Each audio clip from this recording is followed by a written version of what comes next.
Episode 2, Room 101. She checked in with no luggage. She came to disappear. She walked through the revolving doors at 11:47 p.m.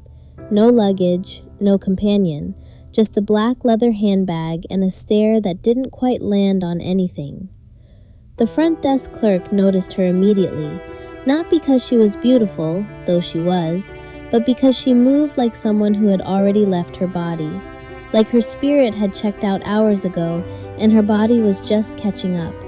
She asked for a room on the top floor. Her voice was steady, too steady, the kind of calm that sits on top of something unspeakable. She paid in cash, no credit card, no ID beyond what she slid across the counter.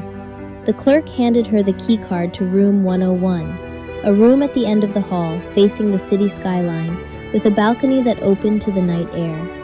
She took the key. She didn't say thank you. She didn't say a word. The clerk watched her walk toward the elevator, and for reasons he couldn't explain, he wrote her name in the logbook twice, once in ink, once in pencil, like he was already preparing to erase her. Room 101 was a standard room, king bed, writing desk, a balcony door that opened to a view of the city lights stretching toward the horizon. Most guests saw that view and smiled. She walked straight past it. She set her handbag on the bed, unzipped it slowly. Inside, a folded photograph, a sealed letter addressed to someone named Eliza, and a bottle of sleeping pills, full, untouched, waiting. She placed the photograph on the nightstand, a woman in her late 60s, warm smile, arm around a younger version of herself, her mother. The frame was old, the glass was cracked. She had carried it across 3 states in a lifetime of grief. She sat on the edge of the bed for a long time. The city hummed below her, sirens in the distance, someone laughing on the street, life continuing, indifferent, unaware. And then she began to write. The letter was 4 pages long. Page 1 was an apology. Page 2 was an explanation. The diagnosis, the debt, the divorce, the slow erosion of every reason she had to stay. Page 3 was a goodbye, specific, personal, addressed to Eliza with the kind of detail that only sisters share. Inside jokes, shared memories, the name of the street they grew up on. But page 4 never made it into the envelope, because that's when the phone rang. The phone on the nightstand lit up, the name on the screen, Eliza. She stared at it. Didn't move. It rang 4 times, stopped, then immediately rang again. On the 5th ring, she answered. What happened in that conversation, the hotel will never know. The front desk clerk heard nothing. The walls kept their silence.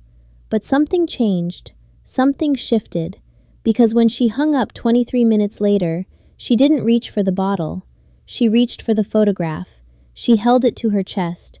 And for the first time since she walked through those revolving doors, her eyes focused on something real. She checked out at 6:14 a.m. The same clerk was at the desk. He noticed her eyes were red, but this time they looked at him. Actually looked. She slid the key card across the counter and said 4 words. "Thank you for the room." He nodded. She turned. She walked through those same revolving doors, this time with her head up. When the housekeeper entered room 101 later that morning, she found the room nearly untouched. The bed was barely slept in. The balcony door was closed. But on the nightstand she found 2 things, the cracked photograph of her mother and the letter, still sealed, still addressed to Eliza.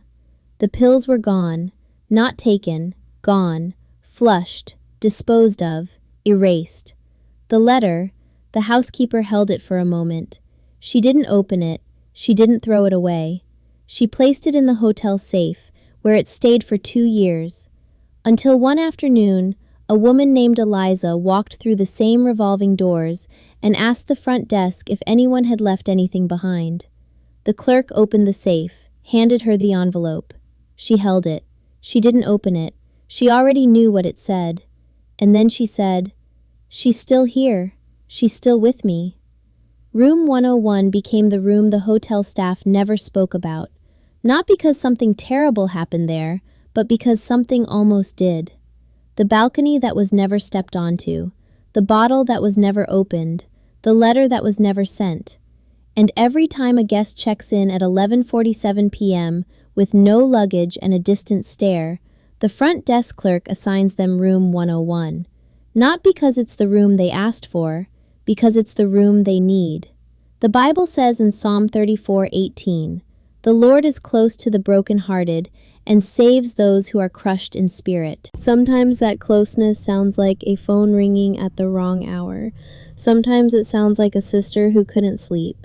Sometimes it sounds like the silence of a hotel room that holds you long enough for hope to find you again.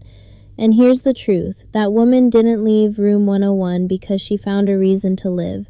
She left because a reason found her. Her sister called. Not knowing, not planning, just feeling. Something told Eliza to pick up the phone, and that something, that someone, changed everything. You may feel like no one sees you, like your pain is invisible, your struggle unnoticed. But the God who numbers every star also numbers every tear. He saw a woman walk into a hotel with nothing but a handbag and a plan, and he sent a phone call. He sent a sister. He sent hope wearing the voice of someone who loved her. You're not invisible, you're not forgotten, and as long as you're still breathing, your story is still being written. Time is telling.